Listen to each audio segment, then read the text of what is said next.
आप सभी का स्वागत है। कल हम लोग इतिहास में अभिलेख की बात कर रहे थे और अभिलेख का ऐसा संयोग है कि मैं चाहता हूं कि एक लेक्चर में इसे समाप्त करूं, लेकिन कुछ तकनीकी दिक्कत कल भी आ गई थी, इसलिए अधूरा छूट गया। तो हम लोग संभवतः लघु शिलालेखों पर थे।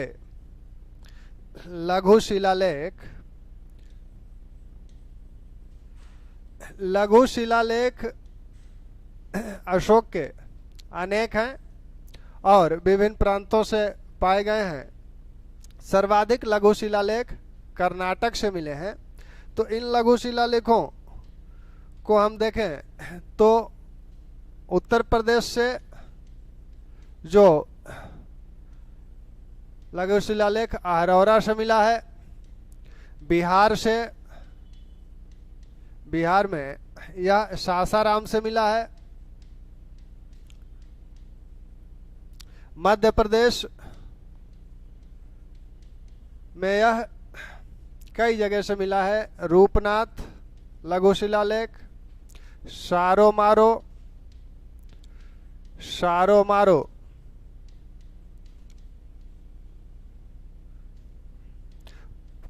पनगुरिया,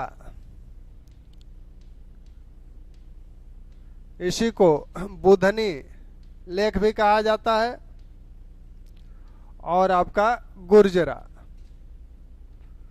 गुर्जरा।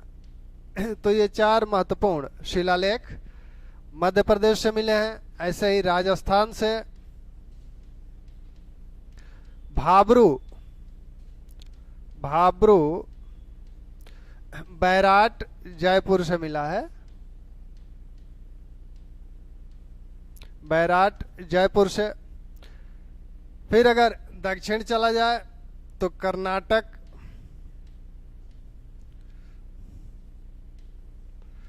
कर्नाटक से मास्की, रिद्धपुर, जटिंग रामेश्वर, जटिंग रामेश्वर, ब्रह्मगिरी, गोबीमठ, नेतूर, उड़ेगोलम,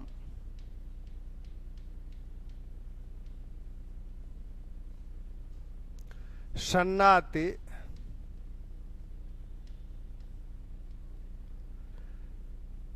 आंध्र प्रदेश से एरगुड़ी, इसे आप बृहद शिलालेख में भी देखे हैं, एरगुड़ी से बृहद शिलालेख भी मिला है और लघु शिलालेख भी मिला है। राजवुल, राजवुल मंडगिरी, राजवुल मंडगिरी। तो ये लघु शिलालेख, अब इन लघु शिलालेखों में आप पहले से ही परिचित हैं, जिनकी चर्चा पहले हुई थी, वो आपका गुर्जरा, मास्की, भाबरू, नेतूर, उड़ेगोलम। इनकी चर्चा भिन्न भिन्न संदर्भों में हुई थी। जैसे अशोक का नाम अशोक के रूप में, अशोक नाम, अशोक का नाम अशोक ही जिन शिलालेखों में मिलता है वो लघु शिलालेख हैं, और वो आपको मिलता है किसमें किसमें, मास्की, गुर्जरा, मास्की, गुर्जरा, नेतूर, उड़ेगोलम में। अशोक के धम्म की जो बात थी, तो धम्म में अशोक बौद्ध मत अनुयायी था। इसका सबसे सबल प्रमाण आपका भाबरू शिलालेख है। इस रूपनाथ शिलालेख, लघु शिलालेख में अशोक भूदेवों को मिथ्या साबित करने का दावा करता है। भूदेवों, भूदेवों यानी ब्राह्मणों को मिथ्या साबित किया, को मिथ्या साबित किया। ऐसा उल्लेख रूपनाथ में मिलता है। तो ये जो लघु शिलालेख हैं अशोक के, इनका ध्यान रखिए कौन लघु शिलालेख कहाँ से मिला है, और ये 4-5 जो लघु शिलालेख हैं इनकी विशेषताएं ध्यान रखिए। अब हम लोग आया जाए स्तंभ लेख पर। स्तंभ लेख की जो बात हुई थी, स्तंभ लेख, इसमें सबसे पहले हम लोग बृहद स्तंभ लेख देखें। बृहद स्तंभ लेख बताए गए थे कि ये 6 स्थानों से प्राप्त हुए हैं। ये 6 स्थान कौन कौन से हैं? आपका प्रयाग, लौरिया अरराज, लौरिया अरराज, लौरिया नंदगढ़, लौरिया नंदगढ़, रामपुरवा, दिल्ली टोपरा या दिल्ली मेरठ, दिल्ली टोपरा,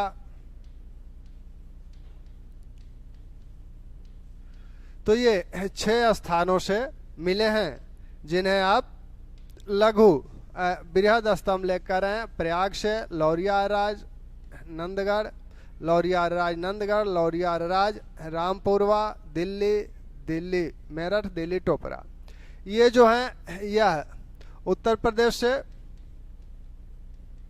लौरिया अरराज, लौरिया नंदगढ़, रामपुरवा ये तीनों बिहार से, ये दिल्ली में वर्तमान में दिल्ली में है। अशोक के अभिलेखों में सबसे पहला यही खोजा गया था। सर्वप्रथम खोज इसी की हुई थी, पेंथेलर ने इसी को खोजा था 1750 में। सबसे पहला पढ़ा जाने वाला अभिलेख दिल्ली टोपरा था। अब इन बृहद स्तंभ लेखों पे लेख कितने हैं? लेख इन पर 7 लेख हैं, 7 लेख अंकित हैं। सिर्फ दिल्ली टोपरा पर ही 7 लेख हैं, 7 लेख सिर्फ दिल्ली टोपरा पर ही हैं, अन्य पर सिर्फ 6 लेख हैं। यानी दिल्ली टोपरा को छोड़ दें तो अन्य 5 बृहद स्तंभों पर सिर्फ 5 लेख हैं और 7 लेख इस दिल्ली टोपरा स्तंभ पर हैं। अब इस को देखा जाए तो प्रयाग, लौरिया अरराज, लौरिया नंदगढ़, रामपुरवा, दिल्ली मेरठ, दिल्ली टोपरा, इनको पहले ही बात हो चुकी है कि फिरोज तुगलक इन्हें टोपरा से दिल्ली लाया, मेरठ से दिल्ली लाया। ये टोपरा हरियाणा में है। फिरोज तुगलक द्वारा इनको बड़ी सुरक्षित तरीके से दिल्ली लाया गया और उस समय फिरोज तुगलक ने इन्हें पढ़वाने का भी प्रयास किया था, लेकिन सफलता नहीं मिली थी।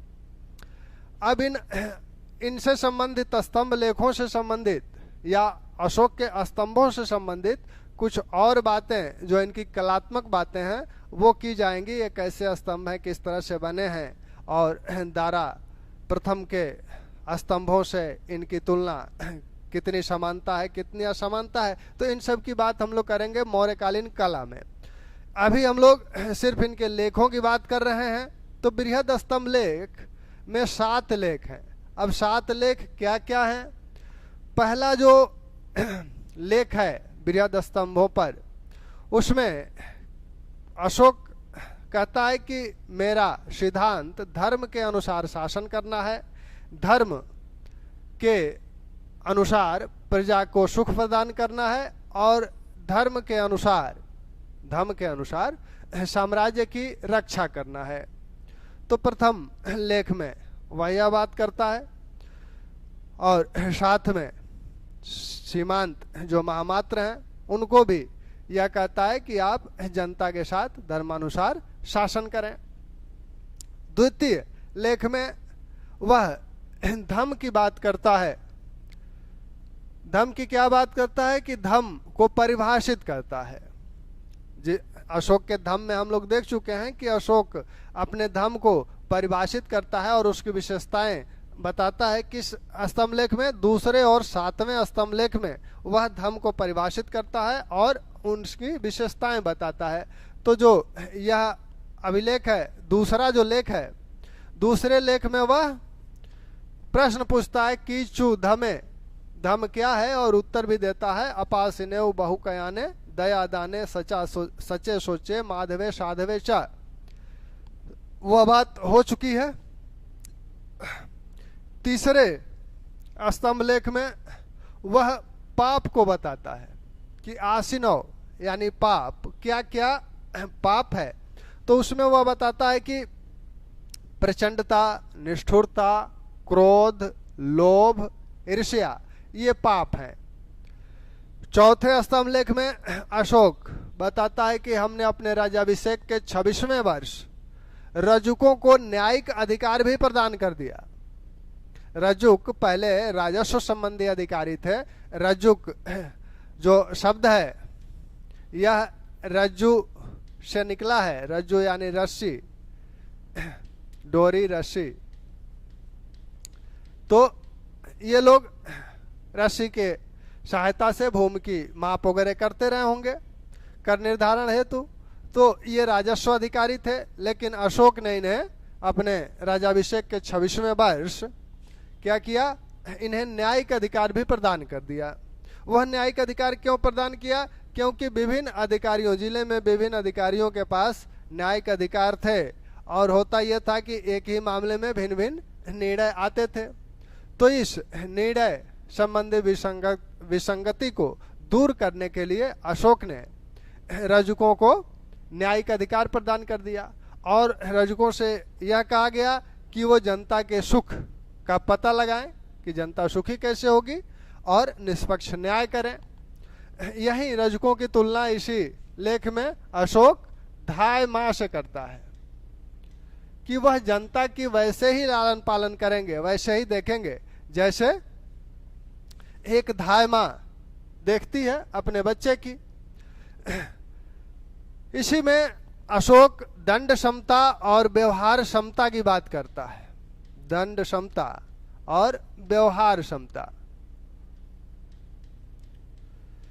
दंड क्षमता और व्यवहार की बात का, दंड क्षमता का मतलब जब वो रजकों को अधिकार दे दिया न्यायिक अधिकार, तो अब समान रूप से न्याय करेंगे। एक ही मामले में अब भिन्न भिन्न निर्णय नहीं आएंगे, वो एक ही प्रकार के मामलों में एक ही प्रकार के निर्णय देंगे। तो वह दंड क्षमता की बात करता है। व्यवहार क्षमता यानी सभी के साथ एक समान व्यवहार किया जाएगा। अब यहाँ अशोक, जब हम लोग देखेंगे कि मौर्य साम्राज्य का पतन कैसे होता है, पतन के कारणों की बात करेंगे, तो यहाँ व्यवहार क्षमता और रूपनाथ में आपने जो देखा था कि भूदेवों को मिथ्या साबित कर दिया, ये दो आधार बनाए जाते हैं अशोक के ब्राह्मण विरोधी ठहराने का।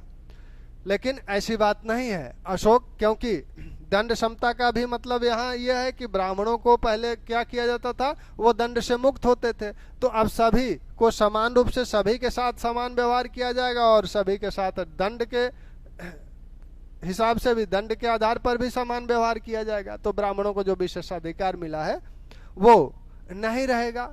इस तरह का आरोप अशोक पर कुछ विद्वानों द्वारा लगाया गया है। उसकी बात हम लोग पतन के संदर्भ में करेंगे। 5वें स्तंभलेख में अशोक जीववध निषेध की बात करता है। वह कहता है कि हमने अपने राज्याभिषेक के 26वें वर्ष जीववध निषेध घोषित किया।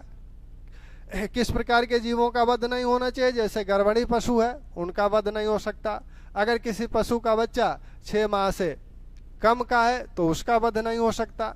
तो इस प्रकार अशोक जीव वध पर निषेध करता है और साथ में यह भी कहता है कि किसी जीव, एक जीव दूसरे जीव के भोजन नहीं हो सकता। इसी 5वें स्तंभलेख में अशोक कैदियों की मुक्ति का भी उल्लेख करता है। कैदियों की मुक्ति का भी उल्लेख करता है और कहता है कि हमने अनेक अवसरों पर कैदियों को मुक्त किया है। अपने 26 वर्ष के शासनकाल में वो लगभग 25 बार कैदियों को मुक्त किया था। छठवां जो शिलालेख स्तंभ लेख है उसमें अशोक कहता है कि हम सभी संप्रदायों का आदर करते हैं और सभी संप्रदायों से स्वयं मिलते हैं। तो यह भी एक तरह से अशोक के धर्म सहिष्णुता को ही इंगित करता हुआ अभिलेख स्तंभ लेख है। सातवां स्तंभ लेख में वह धर्म की बात, धर्म की व्याख्या तो करता ही है, साथ में यह भी बताता है कि हमने मार्गों के किनारे बट वृक्ष लगवाए हैं, 8-8 कोस पर कुआं खुदवाया है, सराएं बनवाई हैं। ये सब किस लिए किया? ये सब इसलिए किया है कि जनता धर्म का अनुसरण करे और उसका पालन करे। तो ये 7 स्तंभ लेख आपके तो लिखना, लिखित रूप में भी इसे देख लें। प्रथम स्तंभ लेख, पहला स्तंभ लेख में वो कहता है धर्मानुसार, धर्मानुसार शासन करना, धर्मानुसार जनता को सुखी बनाना तथा धर्मानुसार साम्राज्य की रक्षा करना, साम्राज्य की रक्षा करना, यह उसका सिद्धांत है। रक्षा करना हमारा सिद्धांत है। ठीक। दूसरा इसी में कहता है, इसी में अशोक कहता है कि हमने क्या किया? अंत महामात्रों, अंत महामात्रों यानी सीमांत पे जो महामात्र हैं, अंत महामात्रों को धर्मानुसार शासन करने को कहा, शासन करने का निर्देश दिया है, निर्देश दिया है। दूसरे स्तंभ लेख में वह क्या कहता है? दूसरे स्तंभ लेख में कहता है कि इसमें की किंग चू धमे, धम क्या है? अशोक के धम में आप देख चुके हैं। धम क्या है प्रश्न करता है और इसका उत्तर भी देता है अपासिनेव बहु के आने, यानी अपासिनेव बहु के आने, दया दाने सचे सोचे माधवे साधवे च, इस तरह की बात वह करता है। तो यहां वह धम को परिभाषित करता है।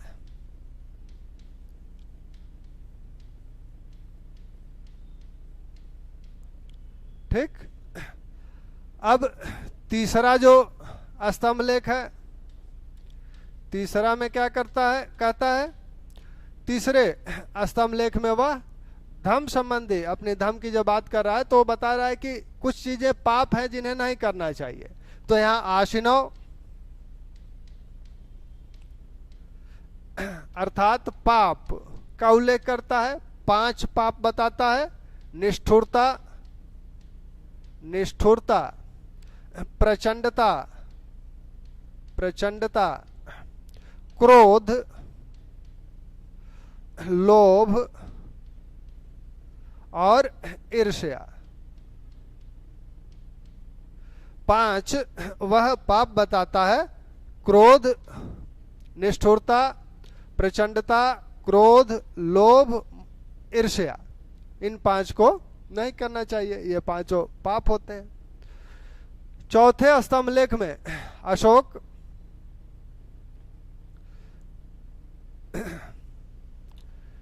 चौथे स्तंभ लेख में अशोक क्या कहता है? चौथे में वह कहता है कि हमने राज्याभिषेक के 26वें वर्ष, राज्याभिषेक के 26वें वर्ष क्या किया? रजुकों को न्यायिक अधिकार प्रदान किया। न्यायिक एक अधिकार प्रदान कर दिया, यानी उन्हें न्याय के क्षेत्र में भी स्वतंत्र कर दिया। वो स्वतंत्र रूप से निष्पक्ष भाव से न्याय करेंगे, तो न्यायिक अधिकार प्रदान किया।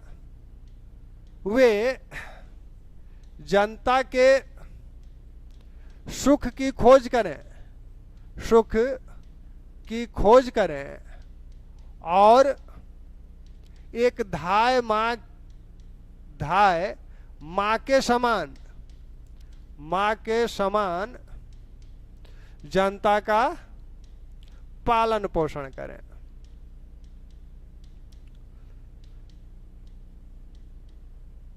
ठीक, इसी में कहता है कि हमने दंड समता लागू की और व्यवहार समता लागू की, यानी दंड समता और व्यवहार समता की बात यही इसी अभिलेख में, इसी स्तंभ लेख में वह कहता है। यहाँ जो प्रश्न पूछे जाते हैं, जो प्रश्न बनते हैं वो ये बनते हैं कि रजकों के न्यायिक अधिकार देने संबंधी घोषणा अशोक द्वारा किस स्तंभ लेख में की गई। तो वो आप देख रहे हैं कि स्तंभ लेख संख्या 4 है। और अपने राज्याभिषेक के किस वर्ष अशोक ने रजकों को न्यायिक अधिकार प्रदान किया, तो वो 26वें वर्ष न्यायिक अधिकार प्रदान करता है।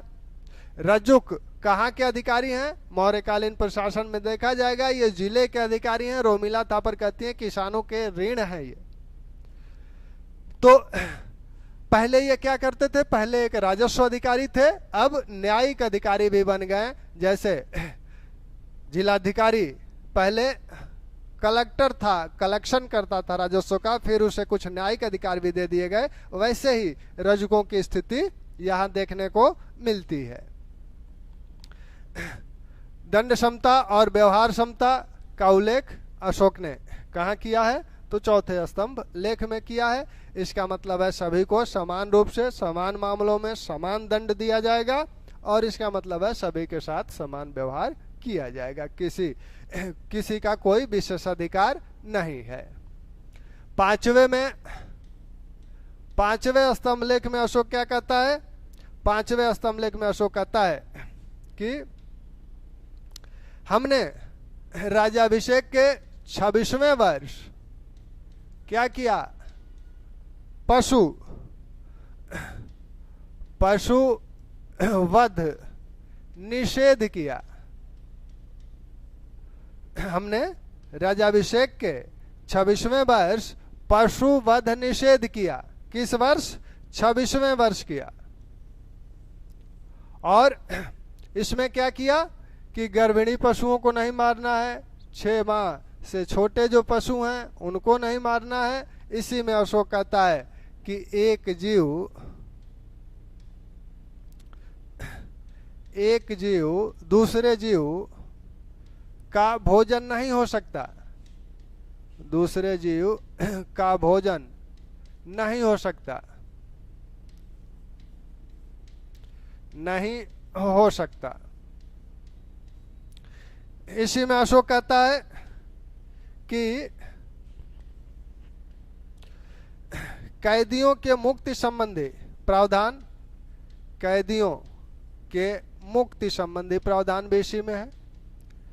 कैदियों की मुक्ति, अशोक अपने 26 वर्ष के शासन काल में 25 बार कैदियों को मुक्त किया था। अशोक के अभिलेखों में उसके कितने वर्ष के शासन काल का उल्लेख मिलता है? 8वें वर्ष से लेकर 27वें वर्ष तक। ये 8वें वर्ष क्या मतलब है? राजाभिषेक के 8वें वर्ष से राजाभिषेक के 27वें वर्ष तक का विवरण मिलता है। तो 26 वर्ष तक वह 25 बार कैदियों को मुक्त किया था विभिन्न अवसरों पर। 6वें स्तंभ लेख में क्या बात कही जा रही है? 6वें स्तंभ लेख में कहा जा रहा है 6वां स्तंभ लेख में वह कहता है कि हम सभी संप्रदायों का सम्मान करते हैं, संप्रदायों का सम्मान करते हैं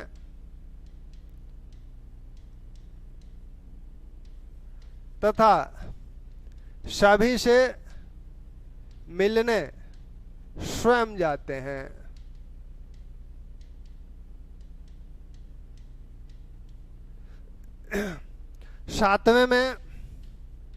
सातवें स्तंभ लेख में वह जो बातें करता है, कहता है कि सातवें स्तंभ लेख में वो कहता है कि मेरे धर्म की परिभाषा तो करता ही है, धर्म की व्याख्या तो करता ही है,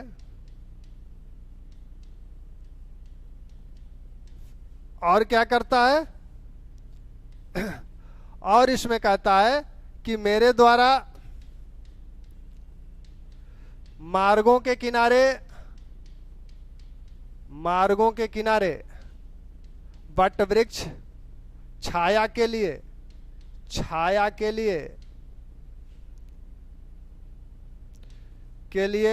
वट वृक्ष लगवाए गए, छाया के लिए वट वृक्ष लगवाए गए। 8 कोष पर कुआं खुदवाया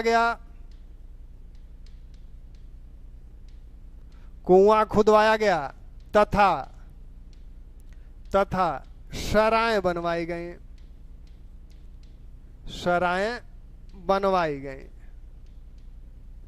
ये सब किस लिए? क्यों? जिससे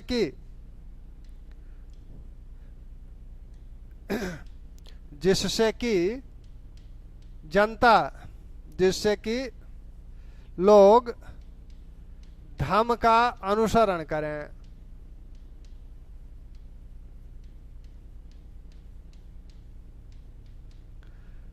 ठीक, तो अशोक इस तरह की बातें कहता है। फिर यह भी कहता है कि हमने धर्म महामात्रों की नियुक्ति की है जो विभिन्न संप्रदायों के बीच समन्वय स्थापित करेंगे, वो ब्राह्मण हो, श्रमण हो या आजीवक हो, सबके बीच समन्वय स्थापित करने का कार्य करेंगे।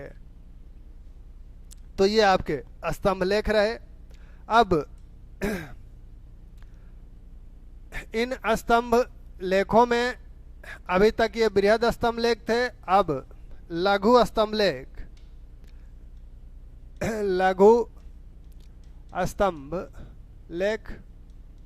लघु स्तंभ लेख कहाँ कहाँ से मिले हैं? तो ये लघु स्तंभ लेख आपको जो मिले हैं प्रयाग, कौशाम्बी, सांची, सारनाथ, निगलेवा, रोमनदेई, इतने जगह से लघु स्तंभ लेख मिले हैं। लघु स्तंभ लेखों पर अशोक के शासनादेश अंकित हैं, शासनादेश हैं। सांची, सारनाथ, कौशाम्बी के लघु स्तंभ लेखों पर वह संघभेद रोकने संबंधी अपना शासनादेश जारी करता है। तो संघभेद रोकने संबंधी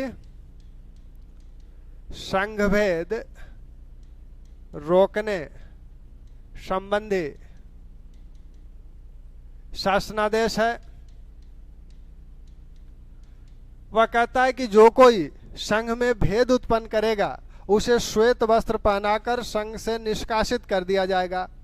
तो जो कोई संघ में भेद उत्पन्न करेगा, अशोक के समय आप देखे हैं कि जब तृतीय बौद्ध संगीति हुई थी तो उस समय क्या है कि संघ में ढेर सारे ऐसे लोग भी आ जाते थे जिनका प्रमुख उद्देश्य धर्म का अनुपालन करना नहीं होता था। तो ऐसे में अशोक ने, क्योंकि उस समय उपस्थ जो था वो भी बाधित हुआ था, तो ऐसे में अशोक शासनादेश जारी करता है कि संघ में बाहरी लोग इस तरह के व्यवधान न उत्पन्न करें, संघ में भेद न उत्पन्न करें, संघ के नियमों का पालन किया जाए। अगर कोई भेद उत्पन्न करता है तो उसे क्या किया जाएगा? श्वेत वस्त्र धारण कर आकर निष्कासित किया जाएगा। इसका भी ध्यान रखिएगा। कभी ये पूछ लिया जाए कि जिन्हें संघ से निष्कासित किया जाता था वे किस वस्त्र को धारण कर निष्कासित किया जाता था? तो श्वेत वस्त्र धारण कर निष्कासित उन्हें किया जाता था। इसी प्रयाग कौशाम्बी जो लेख है, इस लेख में एकमात्र यही अशोक का अभिलेख है जिसमें अशोक की किसी रानी का यानी किसी पत्नी का उल्लेख हुआ है। तो इसमें करुवाकी का उल्लेख हुआ है। करुवाकी संघ को दान दे रही हैं, उसी दान के उपलक्ष्य में, उसी की याद में यह लेख अंकित कराया गया था। और ये करुवाकी से यह बताया गया है कि अशोक की रानी करुवाकी, जिनसे तीवर नामक अशोक का पुत्र उत्पन्न हुआ था, द्वारा दान दिया गया है। तो इसी अभिलेख से यह भी ज्ञात होता है कि अशोक की एक रानी करुवाकी थी और उन्हीं से तीवर नामक पुत्र उत्पन्न हुआ था। तो अगर यह कहा जाता है कि और रानी की का जिक्र इसमें है, इसीलिए इसे रानी का अभिलेख या साम्राज्ञी का अभिलेख भी बोला जाता है। रानी का अभिलेख या साम्राज्ञी का अभिलेख। साम्राज्ञी का अभिलेख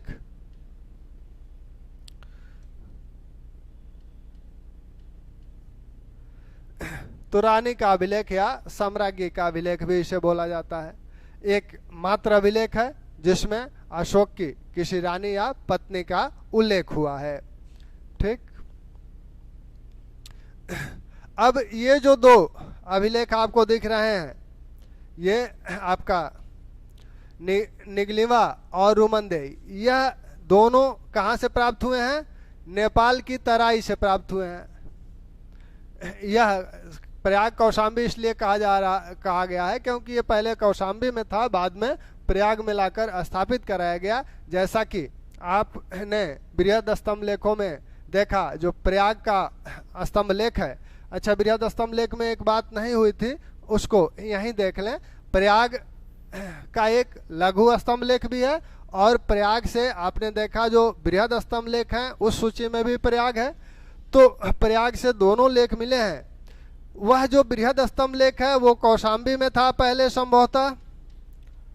अकबर के शासनकाल में जहांगीर ने उसे लाकर प्रयाग में स्थापित कराया था। संभवतः इसे भी उसी समय लाकर स्थापित करवाया गया। उस प्रयाग स्तंभ लेख पर अशोक का लेख तो है ही है। यह प्रयाग बृहद स्तंभ लेख की बात हो रही है। प्रयाग बृहद स्तंभ लेख पर अशोक का लेख तो है ही, साथ में इस पर किसका और लेख है? इस पर अशोक का लेख है और समुद्रगुप्त की प्रयाग प्रशस्ति भी इसी पर खोदी गई है। समुद्रगुप्त का लेख है और जहांगीर का लेख है। ठीक। इसी क्रम में एक बात और ध्यान रखिए कि जो लौरिया नंदगढ़ वाला जो लेख है, नंदगढ़, इस लेख में नंदगढ़ बृहद स्तंभ लेख, इसमें औरंगजेब का लेख भी मिलता है। औरंगजेब का लेख भी इस पे मिलता है। तो प्रयाग बृहद स्तंभ लेख पर अशोक का तो है ही, समुद्रगुप्त और जहांगीर का भी है। लौरिया नंदगढ़ पर औरंगजेब का भी लेख है। यह सबसे सुरक्षित लेख माना जाता है। सबसे सुरक्षित लेख लौरिया नंदगढ़ का माना जाता है। तो यहाँ जो प्रयाग कौशाम्बी जो लेख दिख रहा है, यह लघु स्तंभ लेख, इसको रानी का अभिलेख भी कहा जाता है, साम्राज्ञी का अभिलेख भी कहा जाता है। संभवतः कौशाम्बी में था, उसे अकबर के समय ही प्रयाग में लाया गया। इसी में अकबर की रानी करुवाकी का उल्लेख मिलता है। ये जो निगलिवा है, निगलिवा में ये दोनों लेख, निगलिवा और रुमंदेई, दोनों नेपाल की तराई क्षेत्र में स्थित हैं। निगलिवा जो लेख है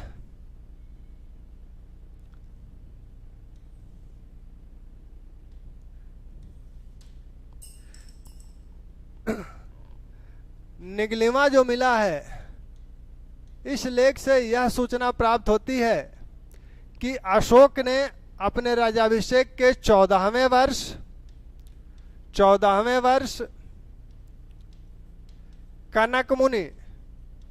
कनक मुनि के स्तूप को द्विगुणित करवाया था। द्विगुणित यानी विस्तार करवाया था।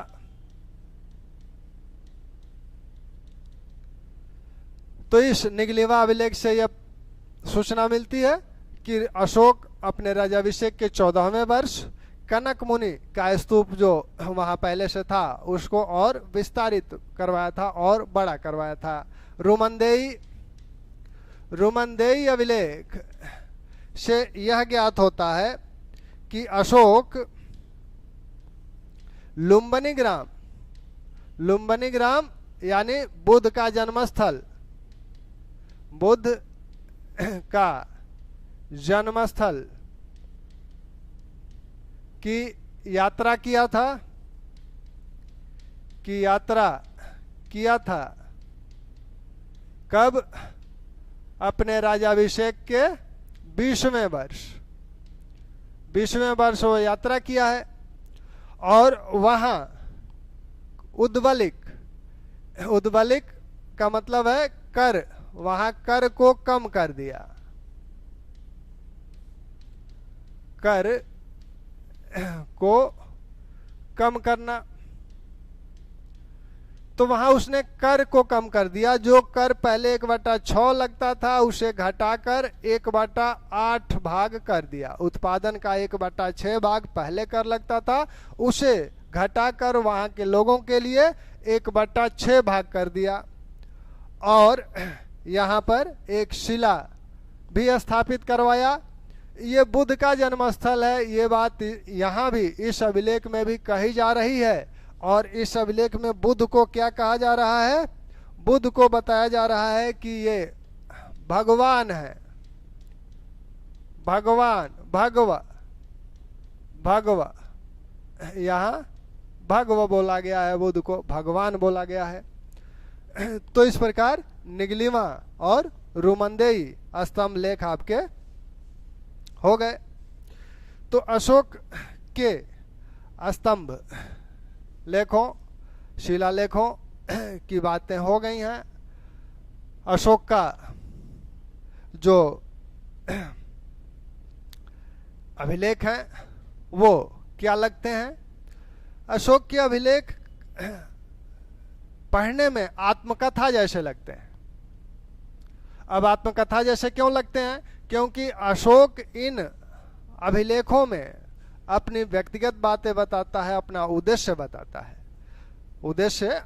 है। उसकी भाषा क्या है? देवानाम्पी ऐसा कहता है कि, देवानाम्पी ऐसा करता है कि, देवानाम्पी द्वारा यानी मेरे द्वारा रास्तों मार्गों के किनारे बट वृक्ष लगवाए गए, कुएं खुदवाए गए, ये सब किया गया मेरे द्वारा, धम्म महामात्रों की नियुक्ति हुई।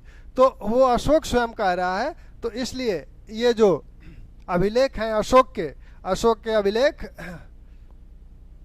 क्या लगते हैं? पढ़ने में आत्मकथा जैसे लगते हैं, आत्मकथा जैसे लगते हैं। इसका मुख्य कारण यही है, देवानाम्पी ऐसा कहता है, देवानाम्पी ऐसा करता है। तो उसके व्यक्तिगत कार्य और व्यक्तिगत उद्देश्यों की जानकारी इससे मिलती है। लेखों संबंधी जो भी इम्पोर्टेंट पॉइंट हैं, समाहित हैं, इनसे बाहर अगर कुछ आता है तो न आप कर पाएंगे न कोई कर पाएगा। वो मेरिट उससे नहीं बनना है, यह बात निश्चिंत, इस बात से निश्चिंत रहिए। जितना पढ़ाया जा रहा है उसको कंठस्थ कर लीजिए। किसी भी प्रकार सिलेक्शन के लिए पर्याप्त है। अब आप कंठस्थ कैसे करेंगे? उसका एक उपाय यह है कि आप ये जो जब भी वीडियो देखें तो कॉपी कलम लेके बैठें और उनको नोट करें, फिर दोबारा उसको देखें वीडियो को, क्योंकि आप तथ्य नोट करेंगे, पूरा वीडियो तो नोट करेंगे नहीं। तो एक बार आप तथ्य नोट कर लें, फिर दोबारा वीडियो देखें, फिर अपने तथ्यों को रिवाइज करें, फिर जब आपको लगता है कि नहीं अभी कुछ और इसकी कहानी आगे पीछे वाली, एक बार और देखें, थोड़ी और याद हो जाए, तो बार बार उनको देखते रहें, लेकिन नोट तथ्यों को अवश्य कर लें। नोट करने से ये होगा कि आपको याद भी हो जाएंगे, और यूट्यूब पे जो ये वीडियो डाले जा रहे हैं, तो एक आग्रह, हालांकि मैं ये सब बातें कहता नहीं हूं, लेकिन आपसे एक आग्रह करता हूं कि वीडियो को शेयर कर दिया करें, ठीक। चलिए आइए, अब हम लोग अशोक के संदर्भ में क्या करना है। अब अशोक ने जो भी कार्य किया उसको तो देख लिया गया, उनके कला संबंधी, प्रशासन संबंधी बातें तो मौर्य कला और मौर्य प्रशासन में होगी। अशोक के उत्तराधिकारी कौन कौन है, अशोक के बाद राजा कौन बना, तो इसको लेकर विभिन्न ग्रंथों में विभिन्न सूचियां मिलती हैं, विद्वानों में भी मत ऐक्य नहीं है। लेकिन अशोक के बाद राजा कौन बना, दो सूचियां जो मिलती है, पुराणों की एक सूची मिलती है जिसमें अशोक के बाद के 10 राजाओं की सूची दी गई है, दिव्यावदान की एक सूची मिलती है जिसमें अशोक के बाद के 6 राजाओं की सूची दी गई है, तारानाथ ने 3 राजाओं का उल्लेख किया हुआ है। तो इन सभी सूचियों में प्रथम स्थान पर कुणाल को रखा गया है। तो यह बात तो साफ है कि अशोक के बाद कुणाल शासक बना होगा। अब उसके बाद के क्रम इनके भिन्न है, पुराणों के भिन्न है और आपके दिव्यावदान के भिन्न है, लेकिन जो विद्वानों ने जिसको माना है, जिसे हम आप मानेंगे, वो क्रम ये है। यानी अब हम लोग एक नए टॉपिक को देखें, अशोक के उत्तराधिकारी। अशोक के उत्तराधिकारी, तो अशोक के उत्तराधिकारियों की बात की जाए तो एक क्रम ध्यान रहे, कुणाल,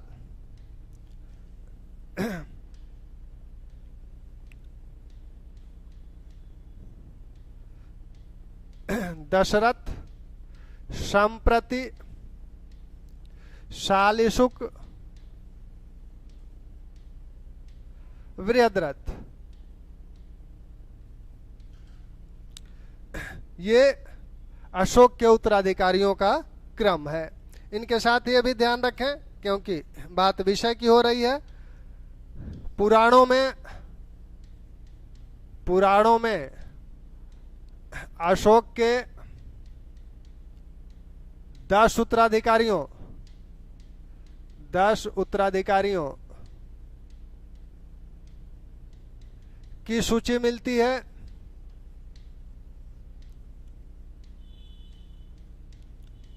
वहीं दिव्यावदान में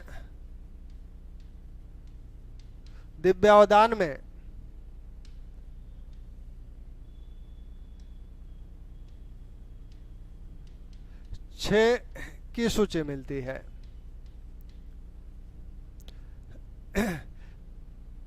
तिब्बती इतिहासकार तारानाथ ने कुणाल, विगत शोक और वीरसेन का उल्लेख किया है।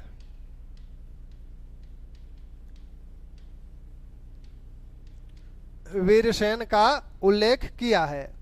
तो यहाँ आप देख रहे हैं पुराणों में 10 उत्तराधिकारियों का उल्लेख है, यानी अशोक के बाद मौर्य वंश में 10 राजा बने थे। दिव्यावदान में 6 का उल्लेख है। तारानाथ 3 नाम गिनाते हैं, विगत शोक, कुणाल, विगत शोक और वीरसेन। एक नाम कल्हड़ भी बताते हैं। कल्हड़ जालौक को अशोक के बाद कश्मीर का शासक बताते हैं। वो बताते हैं कि अशोक के बाद कश्मीर में जालौक शासक बना। जालौक को ही वो ब्राह्मण धर्म या हिंदू संस्कृति के कश्मीर में प्रसार का श्रेय देते हैं। तारानाथ कहते हैं कि वीरसेन जो है यह गंधार में शासन करता था। वीरसेन, ठीक। कुणाल को की उपाधि एक धर्म विवर्धन,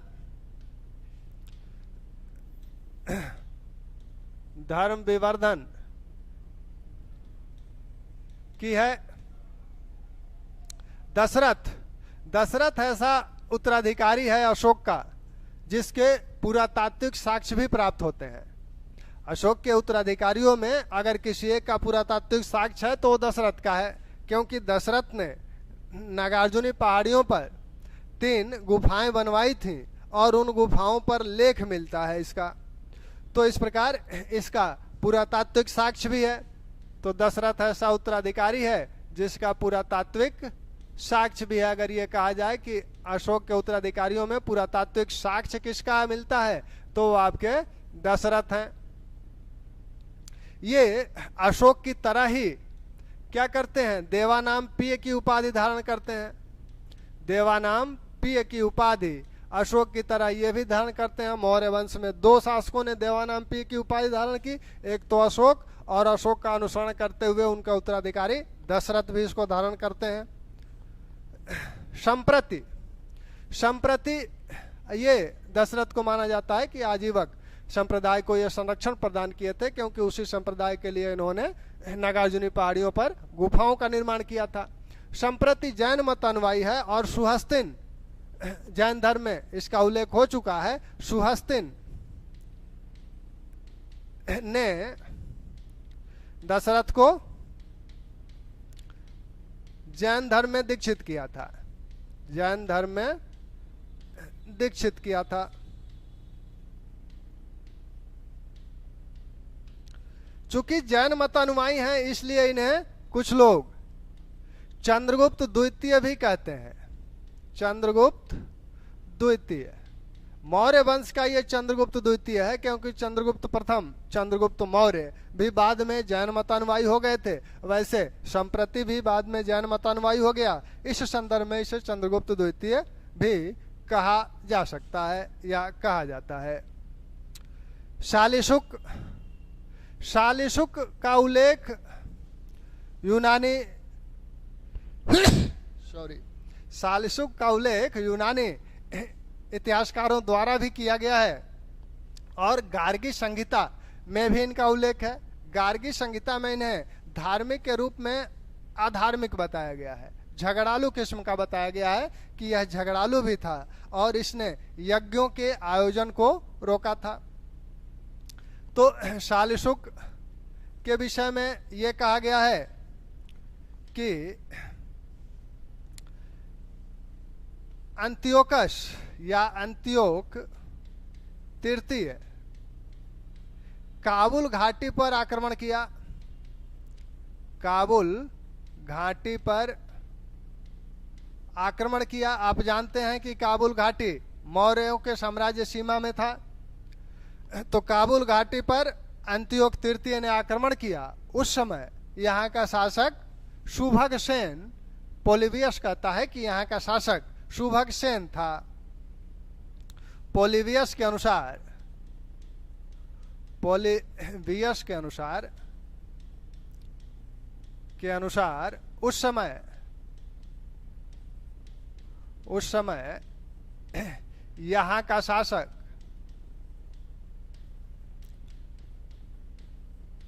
सुभग सेन था।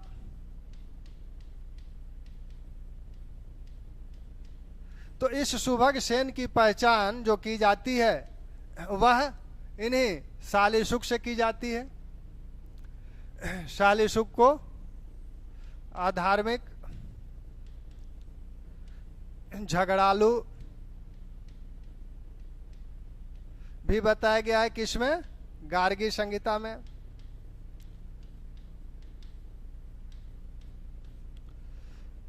मौर्य वंश के अंतिम शासक बृहद्रथ हैं। मौर्य वंश के अंतिम शासक बृहद्रथ हैं। 184 ईसा पूर्व तक इन्होंने शासन किया। 184 ईसा पूर्व तक इन्होंने शासन किया। 184 लगभग 184 ईसा पूर्व में इनका सेनापति पुष्यमित्र शुंग ने क्या किया कि सेना के निरीक्षण जब ये करने गए थे तो निरीक्षण कराने के बहाने इन्हें बुलाया और वहीं इनकी हत्या कर दी गई। तो इनकी हत्या किसने की? इनके सेनापति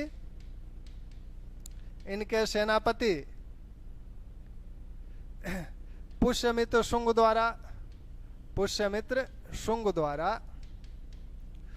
द्वारा इनकी हत्या कर दी गई।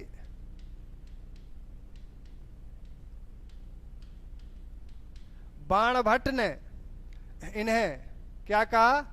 बाणभट्ट ने बृहद्रथ को प्रज्ञा दुर्बल कहा है, यानी बुद्धिहीन कहा है कि यह बुद्धिहीन था। और पुष्यमित्र को अनार्य बोला गया है क्योंकि इसने हत्या की थी अपने स्वामी की, तो इसलिए यह अनार्य था। तो ये पूछा जाता है कि किसने प्रज्ञा दुर्बल बोला है बृहद्रथ को? तो वो बाणभट्ट ने इन्हें प्रज्ञा दुर्बल कहा है। पुष्यमित्र शुंग को दिव्योदान भूलवश क्या कह देता है? मौर्य वंश का बता देता है। तो दिव्योदान में पुष्यमित्र शुंग को कहाँ का बताया गया है? भूलवश मौर्य वंश का बताया गया है। मौर्य वंश से संबंधित किया गया है। किस में? दिव्योदान में। तो ये मौर्य अशोक के उत्तराधिकारी हैं। अशोक के बाद कुणाल शासक बना, कुणाल के बाद दशरथ के पुत्र संप्रति, फिर आपके शालिशुक के बाद कौन शासक बना? बृहद्रथ मौर्य वंश का अंतिम शासक। 184 ईसा पूर्व तक उसने शासन किया। 184 ईसा पूर्व में उसका सेनापति पुष्यमित्र शुंग उसकी हत्या कर दिया।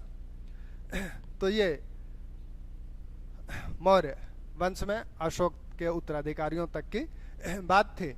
अब हम लोग जो मौर्य साम्राज्य के विषय में जानेंगे वो मौर्य प्रशासनिक व्यवस्था। ठीक, धन्यवाद।